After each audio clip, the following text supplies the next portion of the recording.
शुभं करोति कल्याणम् आरोग्यं धनसम्पदा शत्रुबुद्धिविनाशाय Deepjyoti नमोऽस्तुते। Good evening to all. I welcome each one of you to CRDE's flagship program, Tuesday webinar.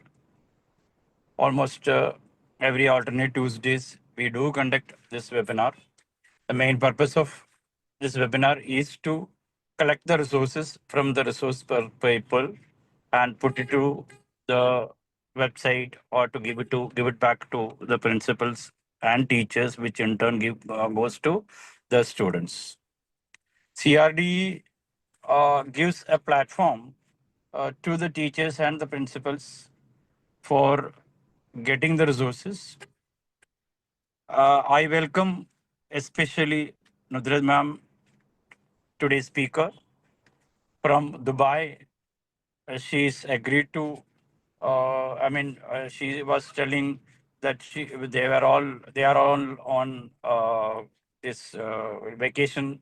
Still, she was ready to. So we are very much thankful to you, ma'am, for having agreed to have this webinar. Without wasting the time, I request Uma ma'am to continue the take ahead with the webinar. Uma ma'am, please. Yes. Thank you, Suresh Nair, sir. A very good evening to one and all present. On behalf of Center of Resource Development for Educators, I, Mrs. Uma Mahesh, welcome you all to the 46th session of Tuesday webinars. Before we begin with our session, a brief about Center of Resource Development for Educators. Center of Resource Development for Educators is an initiative of educators, Dr. Suresh Nair and Mrs. Deepa Desai. Dr. Suresh Nair, President of CRDE, a state teacher awardee, joined Vivek Vidyalaya and Junior College in 2006 after serving for KC College for about 18 years as a professor of physics. His visionary endeavor in the field of education paved the way to fetch him an array of accolades. He is a co-author of physics textbooks for junior colleges and MHT CET for engineering entrance examination.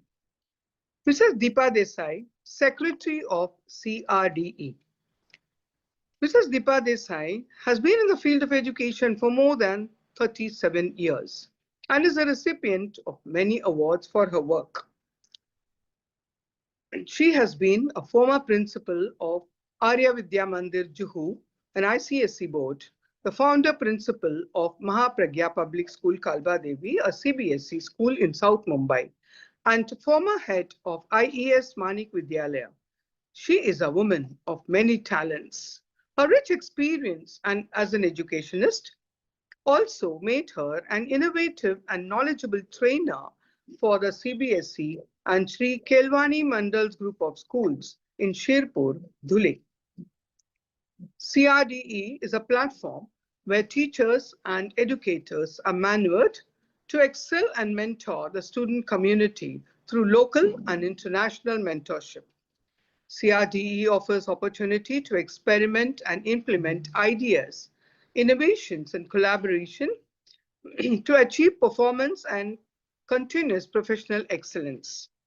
CRDE is where confluence of like-minded individuals share and imbibe knowledge, experience through interaction, deliberation, and international exposure. Like every alternate Tuesdays, we have eminent speakers.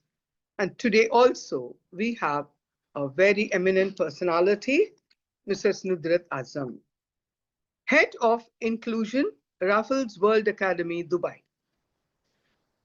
Mrs. Nudrat Azam, I hope I'm pronouncing your name properly, ma'am. Thank you. Thank you. Nudrat Azam is a dynamic and visionary leader for inclusion and Raffles World Academy, Dubai, where she champions a school-wide culture of belonging, equity, and excellence. With a proven record of transforming inclusion systems, she ensures that every learner, whether a student of determination, English language learner, or gifted and talented student, has access to personalized, meaningful, and high quality education. Nudrat Azam holds a master's degree in special and inclusive education and the National Professional Qualification for Headship. She combines academic expertise with strong strategic leadership. Her initiative have strengthened whole school practices, aligned inclusion with the knowledge and human development of authority, inclusive education framework, and fostered collaboration among teachers, parents, and external specialists to ensure holistic student success. Mrs. Nudrat Azam, being a passionate advocate for education for all, empowers educators to view inclusion not as a department, but as a shared mindset that drives every aspect of teaching and learning. Her leadership reflects compassion, evidence-informed decision-making, and a deep belief that when school embraces inclusion, every learner thrives and every teacher grows. Here we have for this evening Mrs. Nudrat Azam on the topic Education for All. We welcome you, ma'am. Over to you. Thank you so much, Ms. Uma, for this wonderful introduction. Thank you, everyone, Dr. Suresh, Ms. Deepa, for welcoming me, for allowing me this opportunity to speak with you and to give you an idea of what education for all means and how inclusive we are in education internationally and globally. And I believe, coming from Mumbai, I'm born and brought up in Mumbai, had my schooling in a state board school, studied at a university in Mumbai. I did my master's in psychology in Mumbai, had my bachelor's in education, my BEd done in Mumbai, having had majority of education in Mumbai, and then moving to Dubai. I have worked in Mumbai for about 3.5 years at Hiranandani International School as well as a psychology DP teacher, IB DP teacher, teaching high school psychology and to ICSC as well at the ISC level psychology. And then I moved to Dubai about 11 years back and had to understand that education, the way it is being transformed globally in the global international context, is so much different. And I feel, as great educators that we are, with the number of years of experiences that all of you have, there needs to be some amount of the international mindedness trickling down to our Indian soil for our students to develop the global perspective, because all of these, like I traveled on an international soil at some time in my life, the students will also do that. And they may perhaps do that not as a job opportunity like it was with me, but they may do that as being students. They may choose to study in UK after their grade 12 examinations. They may choose to study in the US. And the global perspective, the global mindedness, the way that education has transformed itself is so much different. And as a proud Indian that I am, having complete faith in the Indian education system, I still feel there is still a need for the education to evolve, to develop, to have a more global perspective. Because and also because every year I take part in recruitments and having interviewed, because I need staff in my team, right? For my team to have special educators, we call them as teachers, who are part of a department called inclusion, who ensure that inclusion reaches the classroom, the student identified gets the holistic and the differentiated part of the curriculum. When I'm part of the recruitment and I'm hiring staff from different parts of the world, and I'm hiring from India, and I speak of inclusion, I speak for education for all, and I try to understand what was it that was happening in their school that was inclusive in nature. I realize, unfortunately, there is a huge gap as to the expectations that is happening in an international school, and be it an Indian CBSE school. We have a number of CBSE schools in Dubai. We have a lot of ICSE schools in Dubai, be it Indian curriculum, or be it an international, like a British curriculum or an IBTP curriculum. The understanding of what inclusion is so much different than what it is in India. And with that, I would like to have an understanding from you. I will, if you can, I can present, right? Yeah, okay. I will, before I present, just to understand, what does inclusion mean to you? What do you understand by education for all? Anyone who would like to go ahead and answer? Treating Mr. differently Rahman? able, talented, and not so Yes, comfortable with education children also, to bring them yes, into the same line and include them with the others. yes, absolutely. Any other answer? So Miss Leta, can I ask you, how is it that the talented and the differently abled are part of the classrooms? How do teachers ensure that they're part of the same curriculum? To be very frank, ma'am, as you rightly said, India is still quite back in this, Yeah. the inclusion part of it. We Hmm. are still not very comfortable taking children with disabilities or the gifted children. Hmm. They are straight away sent off to Special schools, yeah. special schools. Nobody wants to take the onus of giving them special care. And, as Hmm. of now, we can just see some ICC schools and IB schools giving the shadow teacher and trying to accommodate them. But with Yes. my experience as assessor for ICSE school, I was not very happy with the shadow teacher formula also, Yeah. because I found it more disturbing rather than helping the child. It Yes. was like, I attended to so many sessions, but then the shadow teacher was more of a disturbance to the other students than helping the child she was given owners of. Yes. So not a very comfortable this situation as of now in India. We need a lot more to happen, and to Yes. streamline and bring them into the normal schools. Hmm. Like, it has to be the shower from top. The Yeah, people who agreed. appoint and the people who select have to be put into training and told as to Absolutely. what has to be done. Only Yeah. then, because when they themselves have a negative, there's nobody that people Idea down about cannot it. help. So Yeah. that is the real challenge. And like you said, we need the wide gap. Understanding Wide is not there at all, because teachers hardly any teachers have training, or very few schools you can count in fingers have proper counselors or special counselors with them appointed on a full-time basis. gap. So this Yeah. is a big challenge and sad scenario, in fact. It is. I feel you. I mean, it's absolutely a challenge, and a very rightly pointed out, all stakeholders have to be involved in this, right? Like when I speak to stakeholders, it has to start from the bottom up. The highest authority in the hierarchy chain of education, it needs to begin from there. If I look at into the school system, maybe the CEO of the school has to be involved in the process, and they need to be given the training. Needs to come down to the director, to principal, and then to teachers. And having somebody who's born and brought up in the Indian education system, I feel it needs to be integrated as part of the B.Ed curriculum. When I was doing my B.Ed in India, I was never taught of inclusion. I was never taught. There is only one subject, one paper on education psychology, and that education psychology talks of theories which are no longer used in the education sector anymore.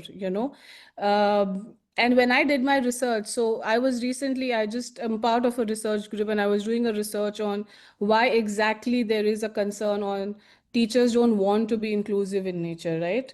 Are they not humans, and what is their perspective? One thing that strongly stood out is not because teachers don't view students as humans, not because they're not empathetic, not because they don't have sympathy. It is because they don't have the right tools to empower the students.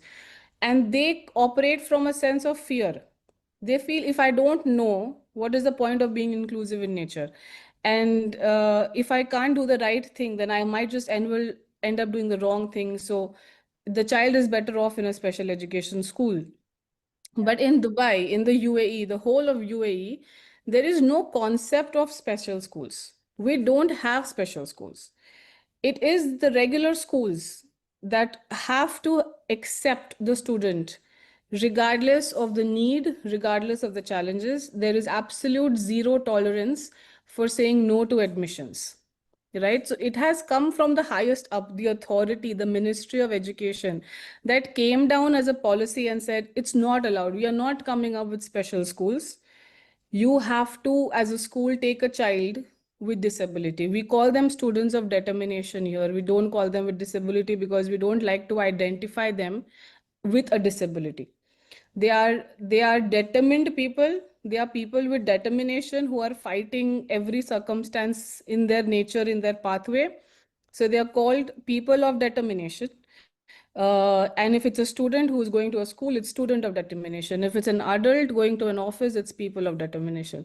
So because they're determined people. So we have, it's not just having a separate parking space for them. It's like from the higher up, you have to give them admission. That's it. And then once you give them admission, we'll train you how to go about. And that's where my role as the head of inclusion comes in, where everybody in the school education system, right from the principal to vice principal to teachers to teacher assistants to shadow teachers, are trained to make sure this child is included, right? Let me just start sharing my screen and we can have a lot more discussion points. Nudrat, may I share something? Please, for sure, please. Yeah. Now I had the advantage, I could say, or I had a good opportunity. The schools that I went to, Arya Vidya Mandir and Mahapragya Public, of course, Mahapragya Public, since I founded it, so I had thought of it. Luckily for us, we had, even when the word dyslexia and all were not known by anybody, we had a resource room where we had special educators, and every now and then we would have sessions with the teachers and ask them, they would guide us how to identify and all that. And of course, parents were involved, and parents also were willingly doing it. Now, I don't want to go into the elaborate of that. I was very fortunate enough. And same thing we applied. We had full-time counselors and special educators in both the schools, the Arya Vidya Mandir and CBSE school, Mahapragya. But unfortunately, when I took over ICSE school, that is Manik Vidya Mandir, there I faced opposition from the parents. Yes. And though we tried to tell them, they did not want. They said, our child will be labeled, this will be labeled. I tried to have external resources, coming and speaking to them. But it was a futile exercise. So I feel, as you rightly pointed out, all the stakeholders have to be in line with what we want. In line, absolutely. Only then things can happen. However good your infrastructure may be, however good your resources may be, if parents will say, no, I don't want to send my child, we can't do anything, because it has to be, their consent has to be there. So things are improving, and we also do not call them now these days here in Mumbai, we do not call them learning difficulty or anything. We call them differently abled. It's a very acceptable word. Differently abled. They are differently abled, and differently abled can be anything. Some can be good in this, some can be good in that. Absolutely. So that becomes a very common term. So things are improving, but as you rightly said, there is a vast difference. Not all schools can do that. Not all schools do that. And like all stakeholders have to be part of it. And has to be very aggressive about it. See, now, for example, I'll tell you, I was a part of a school in Dubai where the CEO was very passionate for inclusion, right? So when I say inclusion, I'm including the ones who are with special needs, I'm including the ones who are gifted and talented, very high IQ. So average IQ has to be 100, high IQ is 120 and above. So high IQ students, and because UAE is a country with 210 nationalities, we have kids coming from Russia, China, Japan, Korea, different parts of the world, whose English is not the first language. They don't know English, is absolutely zero. And they're put into an English medium school. So the students for whom English is an additional language also falls under the inclusion category. So we need to make sure that the curriculum is modified or scaffolded in a manner that they are understanding, because they may be smart. We also have to understand the culture. So a student who from China will be very studious, blinders on, will study, right? Will be excellent in math, will not have a lot of difficulty, but will also not talk if the child is not understanding. This child from China will not raise their hand and say, I'm not understanding this concept. Even if the teacher has given an excellent lesson, but is teaching in English, he does not understand English. Full class, he will be nodding his head as if he has understood everything. Understanding is zero, because it's the culture of China. It's humility. They will not stand up and say that as a teacher you've done a bad job, I did not understand. It's in their culture to be very, very humble. They're always bowing down, right? So they all fall under the spectrum of inclusion. So I was a part of the school whose CEO was very passionate for inclusion. So she had more inclusive students on campus than non-inclusive ones, right? Out of 900 students, the total school strength was just 900. 20% of the school population, about 200 odd students, who were part of the inclusion list. Okay, so you understand this, a class of 25. So maximum class size we can have here is 25 kids, as with any other international schools. Out of 25 kids, there were 5 kids who were with special needs. Then there were 3 kids who were extremely gifted. Then there were 4 kids for whom English was absolutely zero. Okay, so this is half the class is done. Now, in this situation, we used to have concerns with parents telling us, my child is like very regular, average child. I don't want my child to be part of a classroom like this. So it's, both ways. You've had kids, Miss Deepa, where the parents are like, don't tag my child. I've had kids who are like, my kid is a very regular kid. I don't want them to be part of a so inclusive school. All we had to say was, listen, you can take your admission somewhere else, because we will not stop our agenda for inclusion. And why we could say this, we were at a liberty of saying this because it's the government, right, telling us Correct. you have no other option but to be inclusive. So our parents have no other option but to be inclusive. Correct. And parents are always in denial. If they have a kid with special needs, the first point is of grief. The 5 stages of handling grief. It's always first of denial. It cannot. For them, it's like a death in the family, especially if the child has been diagnosed with autism or hyperactivity or ADHD.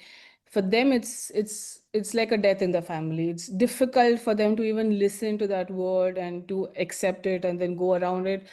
But over the last 10 years that I've been here, they always at the end of the year, they will come back saying, we gave you a hard time, but we are very thankful you helped us. It will always start with being hard. Right? So anybody else who would like to, I would really, because we are very less audience, it's better we can talk and exchange rather than me going to a presentation. Sorry, I'm just hogging it. But No, you should. also, CBSE has extended the term inclusion, Yes. not only in terms of learning difficulty, as you said, not indifferently abled, but also to gender equality, transgenders. So inclusion for them now also means you need to have inclusive environment for them, wherein toilets also are made, for different sort of genders. Identities. Yeah. Yes. So all those things are happening, but I don't know whether all schools are following that. But as far as CBSE rules, I'm really appreciative of CBSE to have come up with the whole vocational guidance, vocational curriculum, because that has really helped bring in a lot of inclusion and a lot of equality and equity with education, right? But when it comes to identities and gender identities, we are a part of an Islamic state, so it's not happening in UAE. That part of inclusion we have not looked upon as yet because it's I not know. I can acceptable. understand that. Yeah. But that is for sure that's happening in the West, and it's more inclusive that way. But yes, in terms of environment, in terms of washrooms, accessibility, in terms of parking areas, in terms of gardens being inclusively accessible, the environment, the infrastructure. I was part of an infrastructure conference where I was talking of inclusion, and I was with a panel of architects. And all of them had an agenda to design the city of UAE in a manner that's more accessible. Yes, Miss Sadhna. Ma'am, yeah. See, I am working actually with hearing impaired children since last 1 week. Sorry, Okay. 1 year. So what I have seen, even the family is not cooperative with the children. They No. also neglect their children because most of the hearing impaired children that I deal with, they feel happy to be in the school most of the time. Yeah. So they can communicate with us, they can communicate with each other. And parents are least bothered about this type of children. They don't want to spend Very sad. money on them. What they said, we don't want to invest anything on these people. They cannot give us anything back. Unfortunately, it really saddens me. When I was in India, I was part of the Spastic Society of India. You must have heard of the organization. I was volunteering there for a year almost. I think, yeah, almost a year. And I have seen it firsthand how neglected kids are. And I'm always hoping every year things will get better, but every year it doesn't. Unfortunately, it is just the give and take between it's so ingrained in the Indian mindset that kids are for a purpose. Yeah, they want an investment, they won't give them anything back if they will Yeah. invest money in them. And actually, Yeah. these people, these children are very intelligent sometimes, and they are very, what do you say? They have talent. Of Like course they bad have. Of students, they course. cannot see or they cannot speak, they cannot hear, but they are very good actors. They are. They can And dance. at least the parents knew that it's not that they can't give anything back to you. They can for sure. The world has changed so much. We have people with hearing impairment working a regular office Yeah, job, earning money. yes. Uh, so they can give back, they can get married, they can have children. Parents So are if, not ready to accept. They are not ready to do anything with them. yeah. So first we have to teach, we have to do something for family also as well as for the Yeah, education system parents for also. sure. They really need to understand. And I have seen this a lot with boys, with speech delay. Yes. Uh, you know how kids sometimes they speak at the age of 4, 5, 6. They don't speak at the right milestone. They don't start speaking at the right time.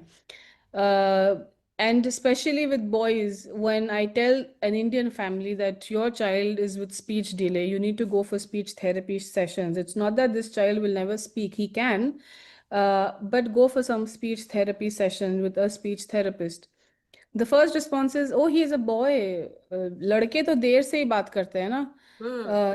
तो but कितना देर से बात करते हैं? 5 साल का लड़का हो गया और कितना देर से बात करेगा? नहीं, लड़के तो मेरी सास ने कहा है लड़के देर से बात करते हैं. सो वो देर से ही बात करेगा. But they don't understand the psychological repercussions Yes. that a 5-year-old boy is approximately in KG2. Yeah. Now, in KG2, his classmates are not only speaking, they are singing songs, full on rap battles they are having. They're having full English Desi songs, they're singing and dancing on it.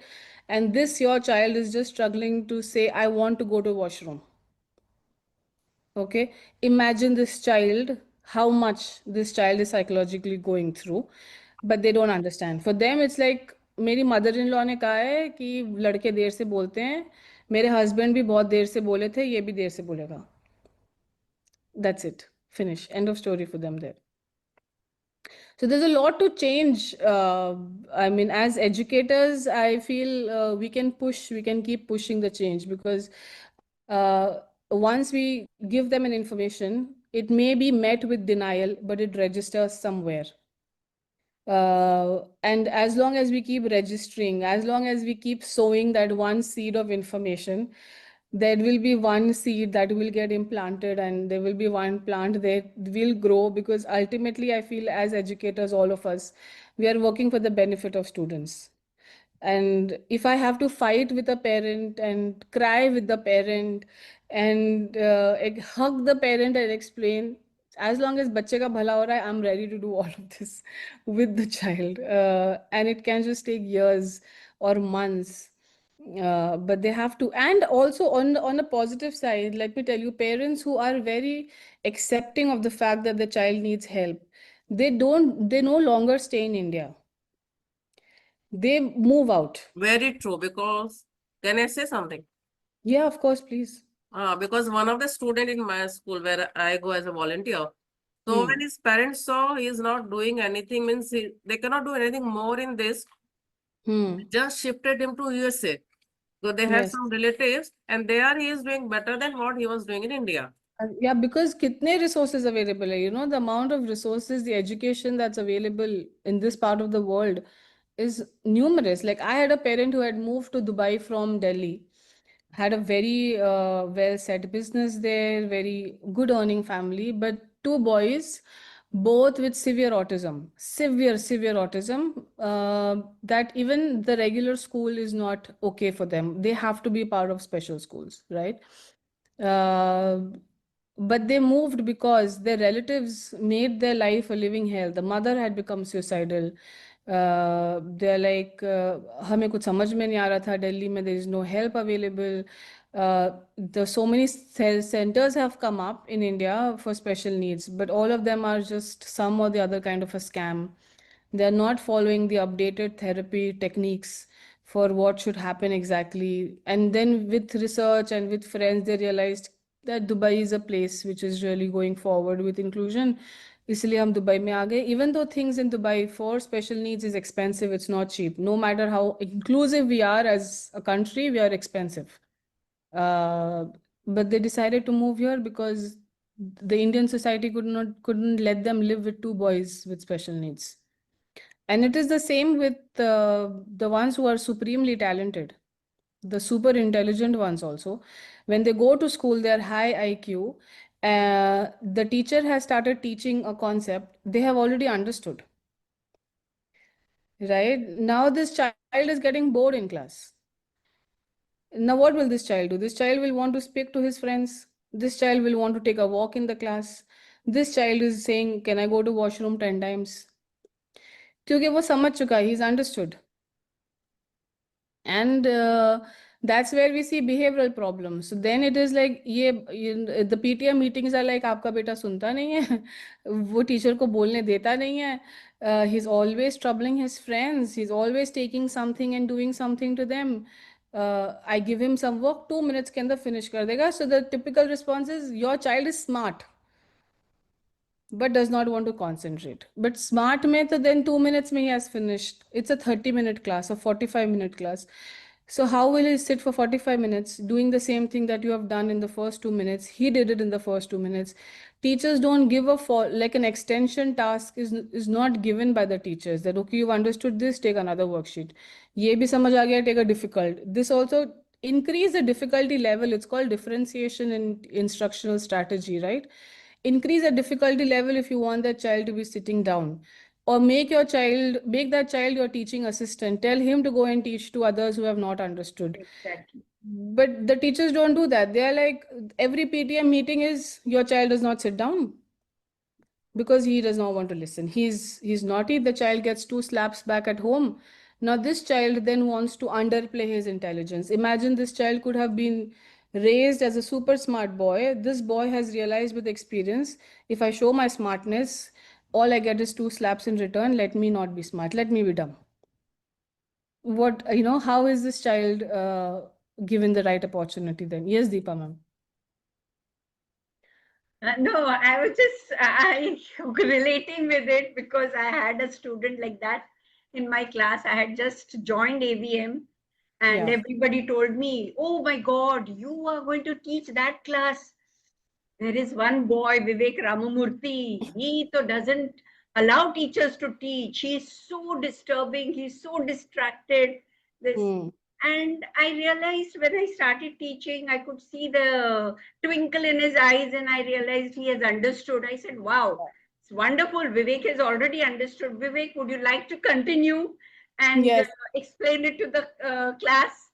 yes. So he was thrilled and he did it.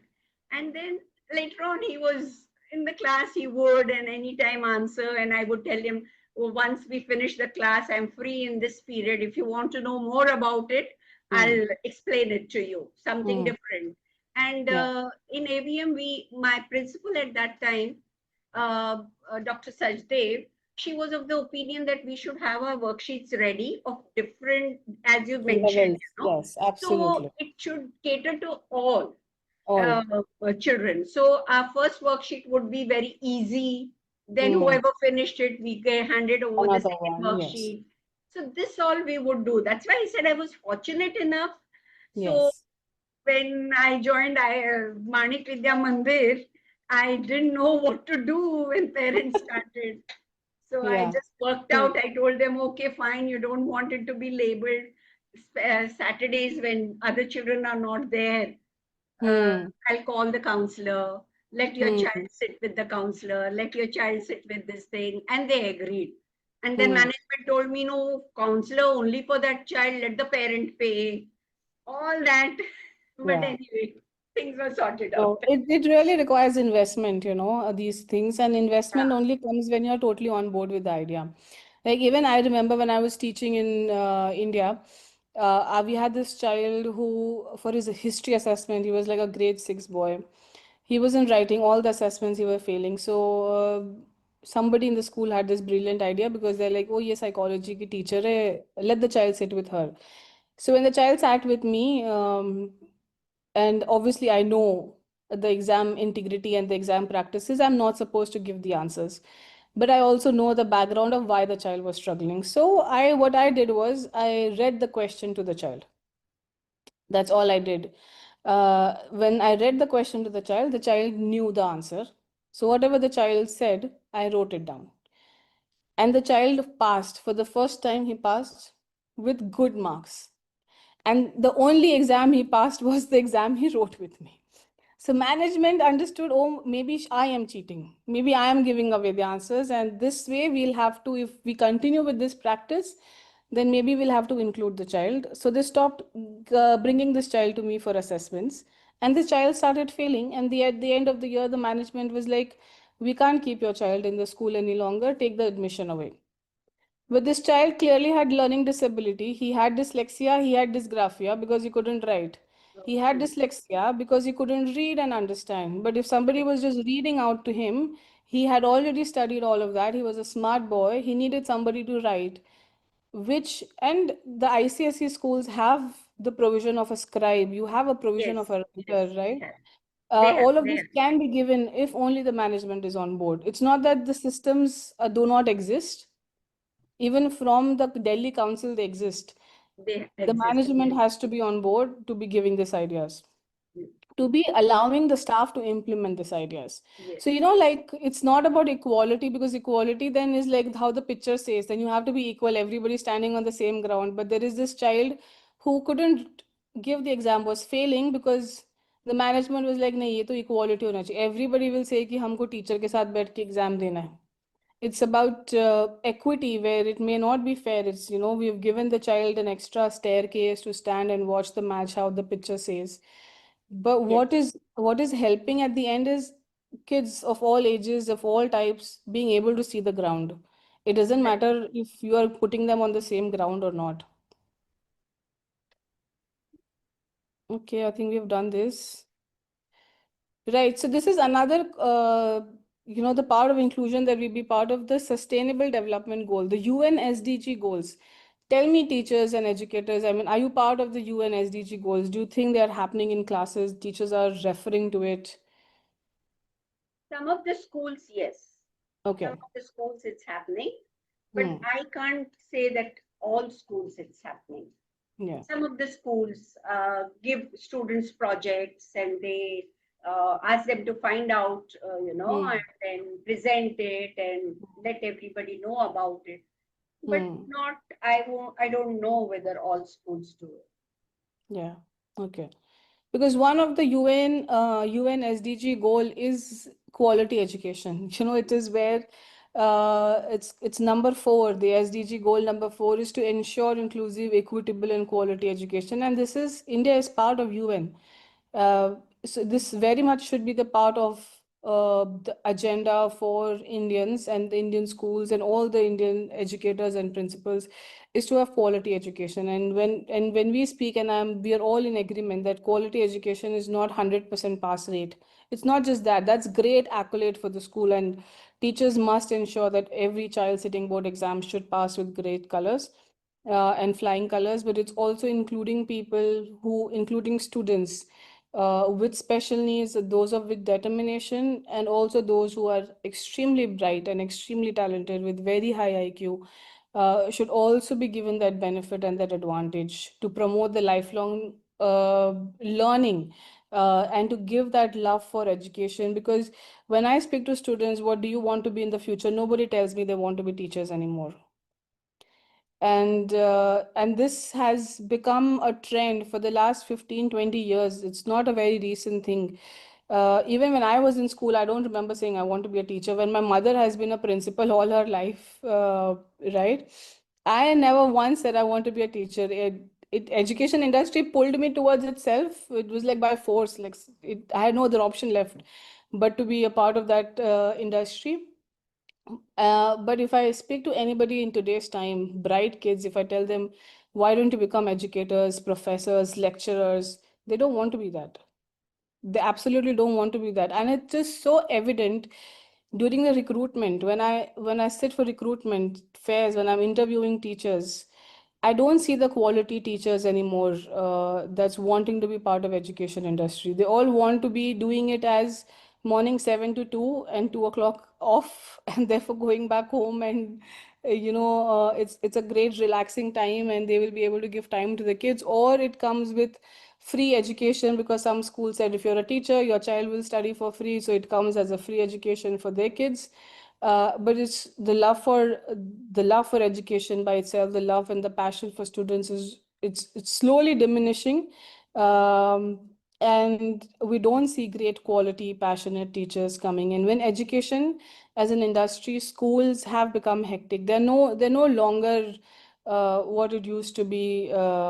It's not just 7 to 2 and off during summer holidays or exam period, so you will, other than you'll have half day off and you go. It's not that. It's 7 to 4 proper 9 to 5 job where you are you have to be creating worksheets, you have to be working on a presentation. Presentation has to be interactive, it has to be communicative and collaborative, with different teaching methodologies teachers don't even use anymore, which is flipped classroom. You make the student the teacher of the day.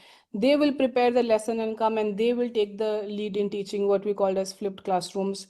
There are so many different ways in which it's all the center of attention for education in the international context. And I'm sure in some schools in India also has changed to teacher to student. It's learner centered now. Teachers cannot talk. And every Indian teacher that I interview, and if I tell them it's a 45-minute class, how long will you teach? They will say, I teach 45 minutes. And if I speak in my context, in the UAE context, if I speak to a teacher, it's a 45 minutes class. How long will you teach? How long will you talk? Not more than 7 minutes. Teacher talk is down to 7 minutes in a 45-minute class, not more than 5 minutes also. 7 minutes is a stretch. After that, it's all student focus, it's all learner focus and learner centered. It's no longer called teaching and learning, it's called learning and teaching because it's learner focused, right? So it's there's a lot of shift that needs to be happen. And I think all of you coming together as a CRD platform where we're talking about things moving forward is a great step in that direction, to take it forward with the teachers and to trickle down. Any thoughts here for you to kind of have collaboration? Let's discuss.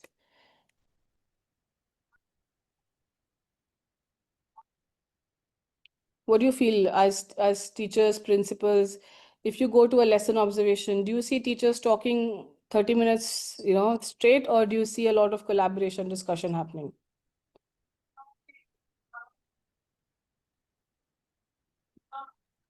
Yes. So anybody?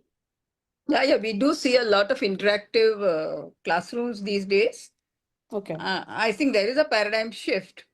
And For sure, I there is. feel looking at our, we are providing mass education and not what you say, elite education. The elites are getting good education, as you have mentioned, exactly what you have mentioned. But when you talk of mass education, in some schools, the ratio one teacher is to 70, 80 students per classroom. That's And she is impossible. doing a marvelous job if you look Absolutely. at that. Absolutely. And Yeah. there could be kids, say IQ 70 or so in those classrooms. I wouldn't put any other kid below that. I'll tell you the reasons. The policy should come top down and they should be 100%. mandatory. No, not they cannot be recommendatory. They are recommendatory here, unfortunately. They are not mandatory. So most of the schools don't have ramps. They cannot afford ramps. The infrastructure within is not built that way. Correct. So if you have to transport the child from the classroom to the washroom, you require two students who will have to sacrifice their time Theatre learning time. and Yeah. take the child there. So there are many, many, many limitations. But when I look at mass education, I think India is doing a fantastic job. And with NEP 2020 coming up, I think we should be on par because the education is moving towards more skill and we are trying to bring the practical aspect of education. So Yeah, children 100%. are going to get holistic education and we are going to be on par with the education that's being International delivered in the standards. West. But Yeah. basically, if I look into what is being done in India, I'm really happy. Today I was with a school, normal, I wouldn't call it an underprivileged, near underprivileged school. The school is doing a marvelous job, doing their best, doing their best. And then when you have 70 children in a classroom, That's we have a to very look, satisfying. yes. So when one looks at limitations, I think India is doing a good job. I'm looking at schools, moderate schools. I'm not looking at the elite schools. Elite schools have 1:20, 1:15, 1:25. And then they have an assistant teacher too. Yeah, there are no assistant teachers. No assistant teachers. Yeah. Absolutely. And one more And teachers limitation have a is, complete workload. They don't even have a set teaching time period. yeah, They the will be only teaching way is, 7, 9 classes a day. So where will they get yes, time to yes. create worksheets, to print them, to take them to classes? Correct. You're absolutely, whatever you said is really appreciable. But the problem here is only that. So they've called something called as MLL, minimum level of learning. So Which they are if they getting at a know, grade yes, level that is now. how, they try to assess kids. So now they have board exams, I think, in the 5th standard and 8th standard or 7th standard, wherein they try to see the child is equipped with the 3 R's properly. Yes. Okay. Others, you'll be shocked to note in some schools, children from grade 8th and 9th can't even read. No, I'm very in agreement with you. I had met a couple of years back a child in grade 9 who was promoted until grade 8 because the child couldn't Yeah. be detained, right? The rules RTE, and the Right to Education Act. Yeah, yeah. So the child was never failed. The child was always promoted to every grade level. But the time the child was in grade 9, the child couldn't read. Right. So that's where I think like an inclusion department can come into the picture where the teacher can do the best she can. If only the school can hire another staff who can sit down with these kids. See, that is the biggest limitation here. Yeah, yeah. Okay. The English medium schools, they are not at all funded. They are unaided. Yes. Okay. Yes. So then, every teacher who's appointed, who will pay the salary? If the management is ready to pay, if they're philanthropists, then it's fine. Otherwise, it's very difficult. It's very Now, difficult. only appointing a counselor has become mandatory. There's only elite schools that want counselors in their schools. It's very Right. recent now. Counselors compulsory in every school, and they also are being paid. I don't know whether they're being paid on par with other teachers, or do they have some other slab?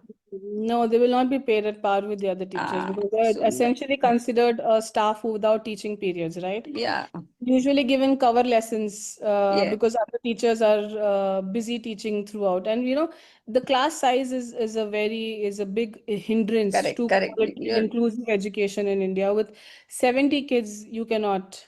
70, 80, some suburbs here, Borivali and beyond. It's Yeah. pitiable when you see how they are huddled up. Yeah, true. And there true. are some service organizations which, are setting up counseling cells for free in schools. The school only has to provide a space. Counselors come, like Aditya Birla Group. They Yeah. provide counselors for free for underprivileged schools. So a lot is being done, wherein they are trying to bring in quality, trying to sensitize, parents as well as children. So inclusion in a different form is coming up. And one more thing exists here, the reservation system. You talked Yes, about teachers being ill-equipped. yes, So yes. we'll have to again blame the policies here. True, Yeah, true. reservation That's has why, caused a actually has lot to of come damage, from lot the of top damage. down. Yeah, Lot of, yeah. yeah. I worked in a Dr. minority institution, so I know what it was. 50% for the minority, irrespective of their capability or ability. Capabilities, they have to be given Yes. And then advantage. that is where, 50%, what do you expect them to be? And how Okay. much training can be given to How them, much right? training can be? At which level can we start the training is a big question mark. The one side you have Because- this minority institutions, another side the reservation hitting you, especially with government aided institutions. So on both sides you get hit. So what is the quality of education being provided? So many variables are there, you cannot True, delimit true. any one of them. No, no, we cannot. Yes, Ma'am, Dr. Yeah. yeah, I wanted to add. Here, actually, what happens is teachers are loaded with so much non-academic works Yes. than academic works. So, I mean, the government wants to do all the things except teaching. Because I mean, there are Aadhaar updation, Saral updation, this updation, that updation, so many things, and with a ultimatum they give, this is the last date, and they'll have to fill it up. So ultimately, I mean, see, of course, when we talk about the inclusion, we have to consider, I mean, all the students equally. Equally. So if if the students are very good, they will catch up very easily. If they are a little bit weak, but then the teachers have to do something extra for them. But where do Yeah. the teachers get extra time for doing it? Extra And time they don't but have. particularly, I mean, cities like Mumbai. See, everywhere it is like that. But a city like Mumbai, when even teachers are also, and I can say that the passion for teaching is not there for the teachers right now. Everybody I is don't think considering it they as a don't job. even have the scope to develop the passion. No, They that is are, right. That when is right. But they then are everybody consider overloaded it with as a job only, documentation. ma'am. Yeah. So in that situation, the teachers don't have time to do that extra work. So Yeah. ultimately, those who have not caught up, they will be left behind. True. And in this case, there's not a lot of difference from the Indian and the international context. Correct. Even Correct. in the international context, being a teacher here also, the passion for teaching eventually fades because the documentation for teaching is so much. The Correct. difference is that there it's all Aadhaar card, PAN card, election, and voter IDs, and all of that happening. In this part of the world, it's documentation. We are working with data, so we have to input data. Then we have 10 different kinds of assessments for learning that we do. Every assessment for learning is quantifiable. So that quantity, that Excel sheet to be prepared, then that report to be prepared. So there are at least 20 different reports on one child that each teacher is making. So the teacher here is also buried in the paperwork. Uh, the great difference is the class size, where with because That's teaching correct. assistants will That's end correct. in the primary section. With the teaching assistants will not go beyond grade 3. Teaching assistants will be in primary only until grade 3. Beyond grade 3, there will be just one teacher, subject teachers changing as per the subjects, and no teaching assistants. But the big difference is the class size. A 28 class size, 25 to 28 class size is easily manageable versus a 70 kid or an 80 kid class size with no teaching assistant, right? Correct. Correct. Correct. Uh, and another major difference is the teaching hours, where every teacher per week will have a maximum of 22 teaching hours. Hmm. Or in 2 weeks, not more than 44. Versus when I was a teacher in India, I had 9 periods, almost Monday to Friday, back to back, with just one free period in between. It was more than 46. I was at a 48, 49 teaching class. Uh, so even I totally understand that where is the point of doing what kind of paperwork, what kind of differentiation. But here, where things become easier is where teachers and management is somewhere on board saying, okay, fine, my child needs help. Can you sit extra with the child? Or you need my help. I can create, I like partnership with parents, where parents have created worksheets for me to execute with their child in class, because they understood what I was telling and they understood my point of the help that the child needs. So I have had sometimes fortunate parents saying, okay, you tell us, this is what you need my child to do extra with you. We will create resources for you and give it to you. And I just had to execute them in class. So that is where the parent partnership worked great with me, because then I didn't have to create so much resources for everyone. But see, this is exactly where even the UNESCO's GEM report of 2020, it's not very old report, which says that it is a systemic, it needs to be systemic. The inclusion needs to be from the system. It's not situational in basis, right? And you still have many schools across the West, across India, where they will face inclusion because of all these logistics which are in error. With so many students in one class, with different kind of documentation work, when these extraneous variables are not taken out of the picture, inclusion may not always be present. But I feel we can start inclusion from a point of just acceptance, that we accept this child. This child can be given minimum education in class. And even though as an educator, I'm scared because I was never taught of inclusion when I was doing B.Ed. Now B.Ed is 2 years old. When I did it was just 1-year-old B.Ed. And it can easily be part of it. But even if a teacher says that, this is not part of my B.Ed, it's not part of my training, they can still be given some training so that they at least have an eye for identification. And that child is not just excluded or not just taken as a tyrant or a naughty or a lazy child, because it's a very common thing to say, computers में ये बहुत अच्छा है, खेलकूद में ये बहुत अच्छा है, पढ़ाई में लेजी है. So ये lazy है सिर्फ, बाकी चीजों में अच्छा कैसे, like how is the child doing so well otherwise? So maybe if this narrative can change, the inclusion for all can become somewhere a reality and can be worked on as much as possible in the near future.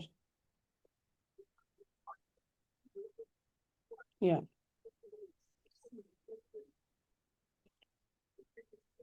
Any other point? We are open to discussion.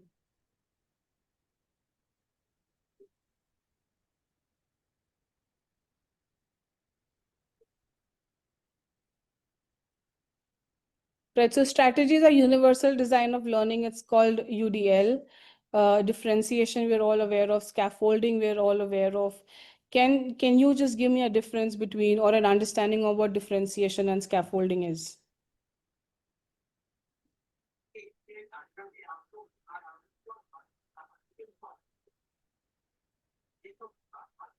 Scaffolding could be like a teacher being a facilitator and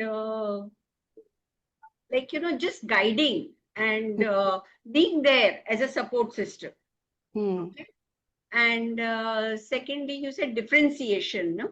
Yeah. Wherein the teacher is able to identify that there are differences in the learning abilities of children, and accordingly her planning and her worksheets she makes accordingly. This is my understanding, I may be wrong. So accordingly she caters to the needs of children with differentiation, So to some extent, I don't know whether it is possible. As I said, I was fortunate and we could do it. We had, and again, the class number was, we had just 40 kids in the class. Even in those days, we did not have more than 40 kids. And when my school where I became the founder principal, I said, no, let us not have 40 also, let us have just 30 kids. And again, management was good enough, they agreed. All things, it cannot be just as just one-sided. Parents and management and teachers, everybody, all stakeholders have to be on part the of it. same platform. Only then Even students, for can that work. matter, have to be on that platform. Like the student Yes, voice is so important. The child has to have the tolerance for having differently abled kids around them, to be exactly, inclusive in exactly. their mindset, Correct. to not be a bully to those who don't understand so much as they have understood. So Yeah, even student as a stakeholder is very important. You're right in saying that differentiation is where you differentiate your method of instruction. You create a difference in your worksheet, your class activities. You start from the easiest to go to the difficult. There is an extension beyond difficult to just see if there's somebody who can do and get there. And scaffolding is where you scaffold your instruction to meet the need of the learner that at that point of time. Yes. Uh, it could be where a teacher can just sit down with the child and do the same activity that others are doing, but take the child through correct, step by correct. step. Because Yes, at that day, maybe the child is feeling sick, is not giving the best of what the child can, and is having difficulty understanding. So that's where the scaffolding happens, or is given a hint to do it differently without giving too many instructions, or is taken through maybe a history lesson, for example, has been set up as a drama class where everybody is doing some kind of role play activity. There is active correct, correct. participation. Yes, yes, So the history topic that day is done through drama and theatrics, is a scaffolded lesson where it's more hands-on and practical based yes. learning Yeah, strategy. yeah. Even I feel a teacher should respect every child's deficiency as well as the efficiency, Agree. isn't it? And Yeah. then only a child, when he comes to school, he should feel that a teacher will solve his problem. He should Correct, feel Yes. that teacher will protect him. So he should correct. Yes. be happy when he comes to the school, because most of the time what we find, a child in the morning when there is time to go to school, he will complain about stomach Stomach ache or ache. some other thing. So what I want, a teacher should be so understandable. So child Yeah. should look forward. Tomorrow morning I have to go and I have to meet my teacher. I have to ask Mm. her so many things and she will answer me. Yeah. Yes, And that yes. is the first step towards Yeah, inclusion, I feel. yeah, With the n number of problems and the variables that we have, the whole concept of inclusion may not be possible as it is happening in elite schools, like Miss Ambuja ma'am said, and how it's happening in the West. But just the open-mindedness of yeah. teachers, It's very that important. everybody is open. I'm open to accepting everybody and their problems. Yes. And I'm okay to teach a class of different ability, mixed Yeah. ability students. But that's by that itself, I think inclusion becomes a good formula for us, right? Yes. Because in even with my experience, some of my colleagues would be, when beginning of the year the school gives them the timetable and they come to know, okay, it's 8A and 8B. They want to change their colleagues saying, I don't want to go to 8B class, because all of them are just kids there are very dumb. Sometimes they will use that word in the staff room. 8A is a very intelligent class. And that division, understanding of A being very intelligent class and B being less intelligent, C being little less than that, and D being completely not intelligent kids. This is such an ingrained thing in everyone's mind, that even parents here, and I'm talking of Asian countries, okay, not just India, even parents from different Asian countries, when they come here and they see the child has been given C as a division, they will come and ask, how is other kids? They're intelligent, or they're just or less intelligent? Because they feel if it's a C division class, meaning the child will be the whole class there will be mischievous girls and boys, and naughty girls, not very good with academics, and A class is very high with academics. So I would say that with inclusion, if we can just have mixed ability class, each division as a mixed ability class, Yes, with taking away this formula that was there from lifelong, that A has to be intelligent kids and D has to be naughty kids. If we just take this away and decondition parents and teachers, I think would be a great step towards inclusion. What do you suggest? I mean, do you think this is possible? yes, it is Yes. possible. Yeah. It is, it is. Yes, yes, In fact, yes. we used to do that at the It's end of being the done. final exam. We would sort of, when divisions were to be made, like 3 divisions. AVM had 3 divisions. So all the students from all the 3, at that time also, we would just put them in the descending order.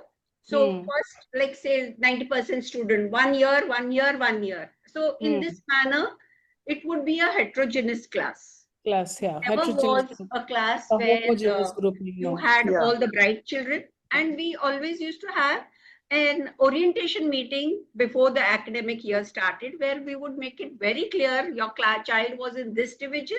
That does not mean this is how it is. Now if he is in this division, doesn't mean he's a very bright child or he's not so bright. That's Because amazing. all divisions are heterogeneous. I would like to add here, Yes. Nudrat ma'am. So as Deepa ma'am said, even we used to follow this in our school. So like every year, after the results are done in the month of April, so all the 3 teachers used to sit down with the leader and then find out who are all the A grade students and mix them up, all the grades in different classes, so that, and also we used to tell the parents during the meeting that this is nothing, just the children have, every year they have new friends as well. It's not that that social also, social development skills, also, yes, that also comes in. So we used to explain so that the parents also take it, yes, that's right. So that, they don't have the same set of friends. This was also there in us. We used to follow It this. is very important because then they get comfortable with the same set of classmates. And that's also another point of complaint the parents come up with. Generally, the beginning of the year, even that's a concern that, oh, my daughter's best friend is not with her. Can you put her in that class? And or she or he is there. Last year, he troubled my son so much. Can he be going to another class? That's always first the start of the year drama that comes from parents. But I totally believe in heterogeneous grouping and mixed ability rather than homogeneous, and changing every year also teaches kids a lot of life skills, because life is not the same each year. You will be met with different struggles, different difficulties, different people every time, every year. And it's important that it starts from school, that in the safety of your comfort, only your class has changed. You are just getting used to for the first month with new kids whom you never even bothered to say hello or hi in the corridor. Now you have to be friends with them, right? Yeah. Just a moment. Yeah. Right. So I think we've discussed everything where leadership needs to be a commitment as a pillar for inclusion. It has to be top down. There needs to be a teacher capacity building in the best of its ability, I would say. It can be just from the mindset shift to acceptance, to creating an inclusive classroom with the right infrastructure or an environment. We can always start small.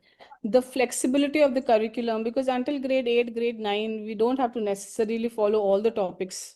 Sometimes some topics can just be forgotten. We can have a vertical or horizontal planning in the curriculum, which can essentially eliminate certain topics because they're not needed growing up or in the higher grades. That can really bring in a lot of concise learning, and that small learning, that one topic perhaps can be taken at multiple levels. The biology of a plant can be just from naming the parts of the plant to understanding them in detail, to understanding how a leaf can be harvested to create a heart, because people are now creating artificial heart using the plant cells also. So just the biology of a plant, parts of the plant as one simple topic can be taken at multiple levels. So if there is a topic in between science which is not needed in grade 10, grade 12, if they can just be taken out, which many schools do, and give that flexibility of the curriculum to the students, that's also inclusivity, I feel, where the curriculum was allowed to be modified, where the curriculum was allowed to be flexible for the learner, or one topic was taken up in much detail. The family engagement, which is like a parent partnership, where my parents would come to me and tell me, I will do it for you, or you don't have a, like sometimes even in countries like UAE, where there is so much topic for discussion for inclusion, management will not put in resources to hire a new staff. when the staff is required. And that's where the family engagement comes in. Well, I have a parent who will be like, okay, I'm just a homemaker. I can volunteer my 4 hours for the school. I will come in on Tuesdays and Wednesdays, this time to this time, and I can go into classes and help students. Also makes a lot of difference. And there is no payment for this. They do it for free. They're really those passionate parents. This stakeholder comes into the picture. A lot of interns, how I look at it is, because sometimes my schools that I work with, they will tell me, no, we will not give you stuff. But we have kids whom we have identified as on a list that need support. So I look at universities who can send their interns who are doing the masters in psychology or masters and requiring some kind of community or social service. They come in 2 hours and 3 hours, just various solutions that are utilized, who people are ready to give in their time for free. And even if that is for a less number of time, I feel there is a lot of difference that we see with the development of the child. I think we're running out of time. We just have about 10 more minutes. Yeah. So every teacher is a teacher of inclusion, where every learner is a learner for inclusion is a mantra that is utilized, and I stand by for very strongly, where I feel you don't need like special educators as a tab is not needed. Every teacher is a teacher for inclusion. You just need to give them that right tool to support them, to give them an understanding that what you're doing, half of what you're doing is inclusion. You just have to name it correctly, maybe. Correct. Because curriculum modification, half of you are doing it. You are anyway doing heterogeneous grouping. You're anyway doing mixed abilities. So half of it is already done. You are inclusive. Because sometimes they feel the badge of inclusion is a weight on their shoulders. How much extra I can do now, and this also extra you're asking me to do. So just telling them that half of it you're already doing, you not have to do much. Correct. It's just one tweak here that you have to look at it and not the other things. Gives them that comfort that, okay, now I was anyway doing it. And just going forward, I perhaps have to change one or two things. So just key takeaways is where inclusion drives equity. It does not look fair to all stakeholders at all times, but that is what equitable distribution looks like. Systems must adapt to learners. Learners will not adapt to the systems. The narrative is changing. It's learner-focused teaching. It's important for teachers to talk less and learners to learn more. And I believe I'm a lazy teacher. I don't want to teach. And I've always stood by this, that if I can just take a chart paper and few sketch pens to the classroom and give it to everyone and tell them this is the topic, put your thoughts onto it. And by what they're putting it on the chart paper, they have learned what I'm supposed to teach. Then I've taught what I was intending to teach without doing much mehnat. So be a lazy teacher, take a lot of activities to class if your classroom permits. That is, and see how you can bring your students to become your teaching assistants, and see how that really shifts the narrative of the education, inclusive or not inclusive. Just get your learners to be your teacher assistants, I feel, and see how that shifts the narrative point of the activity is changing and we talking less and them doing more. And all means all, there are no exceptions to it. We are slowly and steadily getting there. Yeah. So yeah, that's all. Thank you so much. Thank you so much for the opportunity. And that's my email. If there's anything that you would want to get me in touch, you would like to get in touch with me going forward, or just want to have a word or speak to your parents to give them an understanding of how things are, helping them to be more accepting in nature, I'm more than willing to do that. Thank you. Thank you. Thank you so much. I have one question. Yes. My question is, what about financial inclusion? You talked of inclusion towards equity, but Yeah. suppose the parent is not in a position to monetarily fund the cost of education, so inclusion takes place there too. I'm talking about UAE. Yeah, 100%. We have organizations that will fund the education. The parent has to just, insurance is sometimes take care of so medical insurance is compulsory, basically, and there are different levels, the category of insurances are different. So say, for example, a child needs therapy and therapy is expensive and the parent is unable to pay for the therapy. They have to fill in the insurance claim and the management has to, like I being the head of inclusion, have to say that yes, it's impossible. The child actually needs therapy and it's getting difficult for the parents to pay for it. The insurance will cover it. No, So when that's the therapy. insurance, But what about academic fees? so you have, so academically, it is restricted to a certain nationalities. It's not really open to all nationalities, but you have organizations here which are government funded, where you need to go and appeal for it and the government pays for it. Mhm. And that has a cap for how much they will pay for it. Sometimes they pay the whole amount. But then they will also tell you that we will be able to pay for your education in these institutions only. Then you cannot go to the high-end schools. Like you High-end have institution. schools Okay. who are charging exorbitant tuition fees. Then you don't have to go there. There are some mid-market schools where you can go, and we will cover 50% of it. But then what the government do is, if they can only do it for 50%, for example, they will speak to the management of the school to ask to cover the rest 50%, Okay. or to give a 50% discount on the tuition fees. And inherently, as part of the tuition fees, there are different discounts. Like there is a humanitarian discount that a single parent will get. Then there is a discount on siblings that the parent will get. So first, the school will start with the discounts that the school is obliged to give, or the school is given the power to give, which is like a mandatory humanitarian discount. If I will say I'm a single mother and I have 2 kids, and I cannot pay for so much, then they will have first start with like a 25% humanitarian discount. Then they will say, okay, your next sibling, will put it as 20% off there also. It's a sibling discount.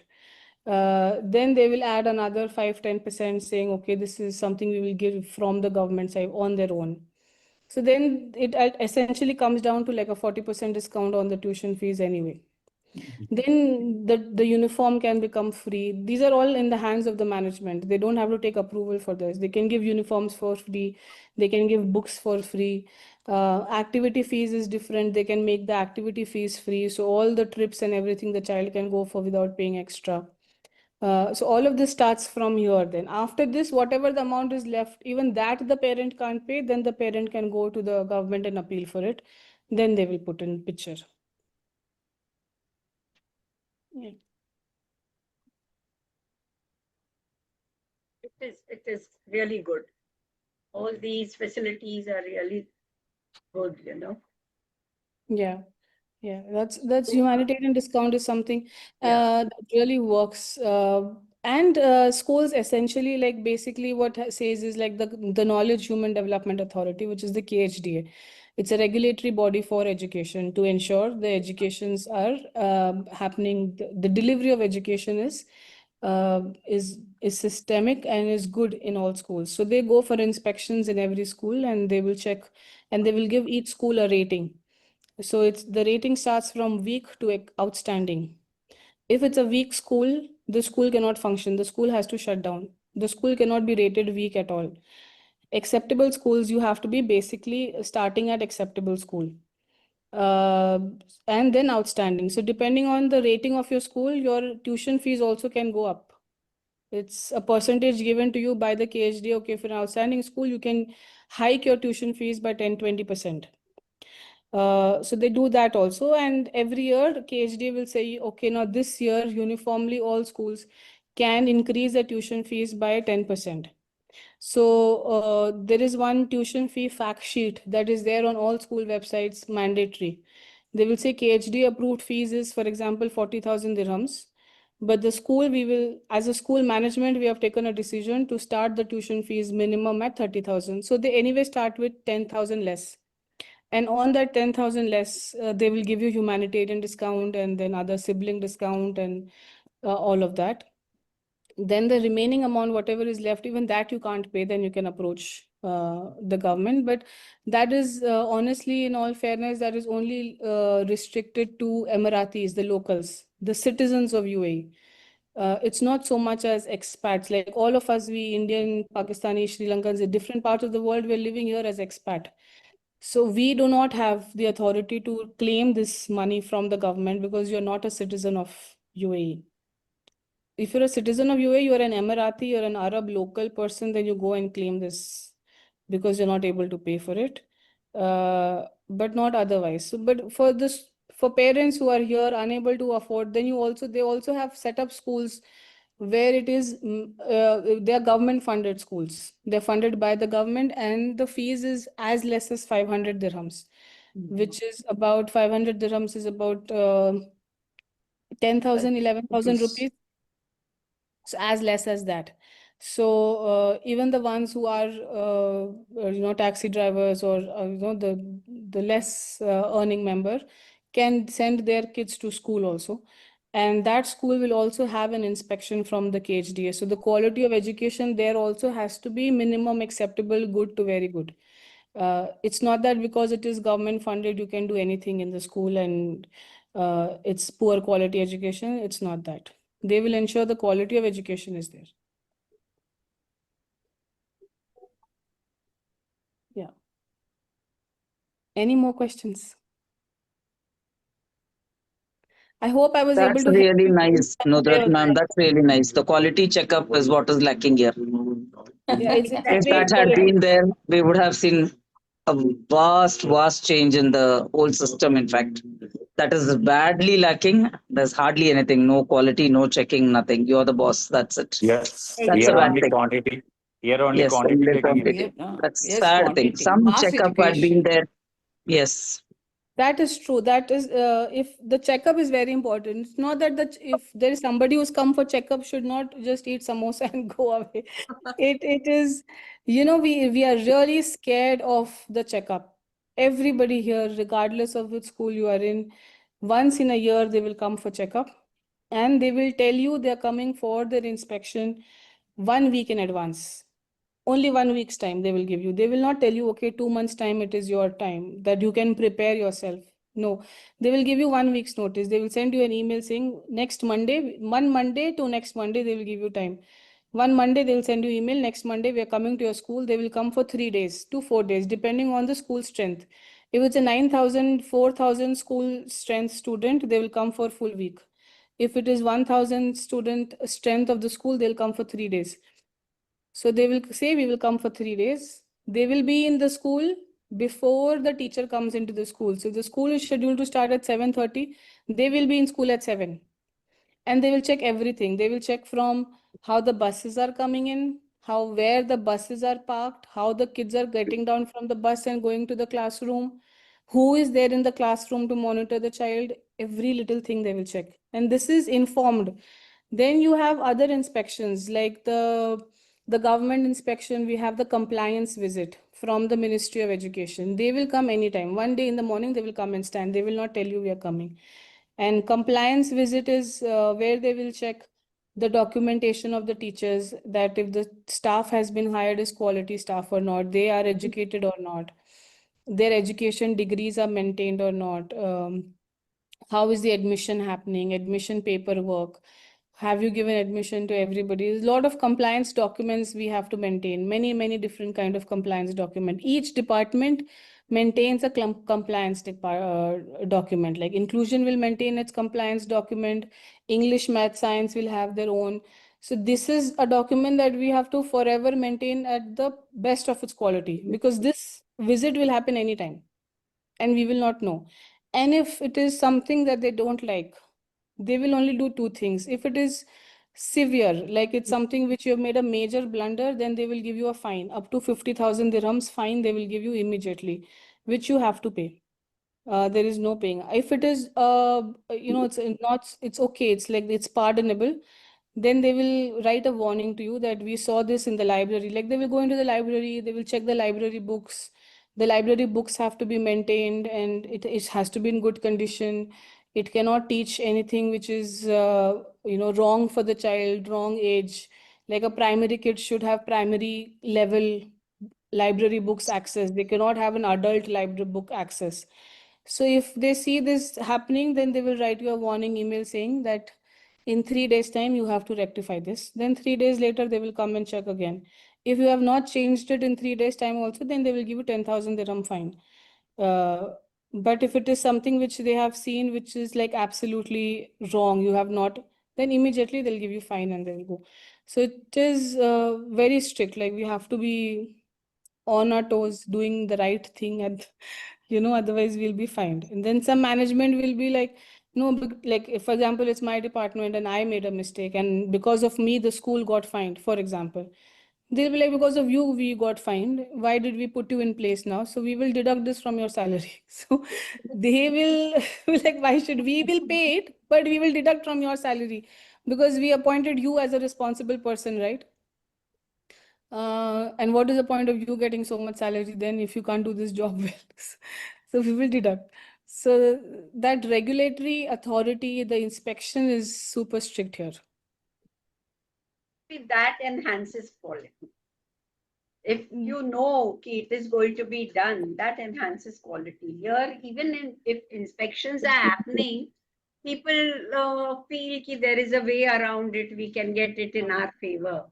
I don't want to elaborate on that, but they feel that they feel like that, yeah.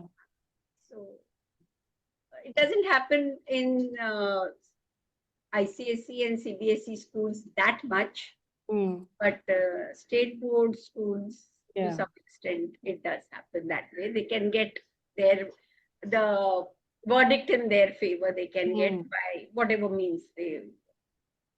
Yeah. No, so here what government decides is government decides on a national agenda every year. So, and that national agenda is rolled out to all schools. It's a government funded or state board school. Here also we call them it's a state board school of Ministry of Education school, like how state board schools are. We have state board schools here also. And every school gets a national agenda parameter that by the end of this year, by the end of 2 years, so many students should be educated and so many students should have this percentage. So many students should be in the university. So many students should be pass out by this percentage.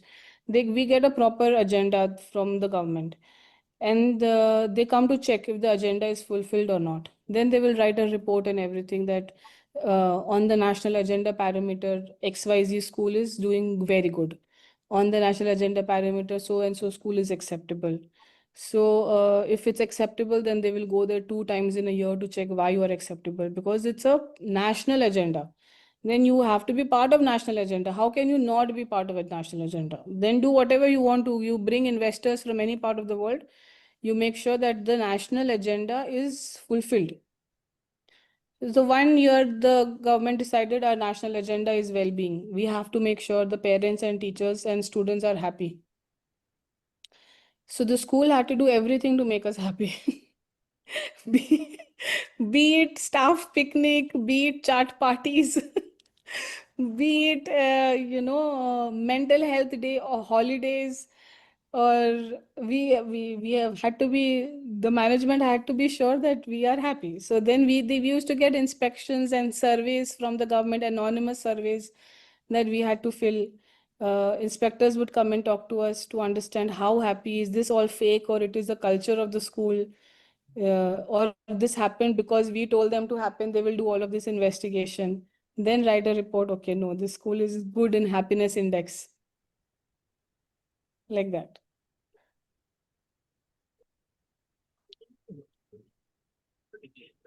Deepa ma'am, nice practices that can be adopted, Yeah. practices.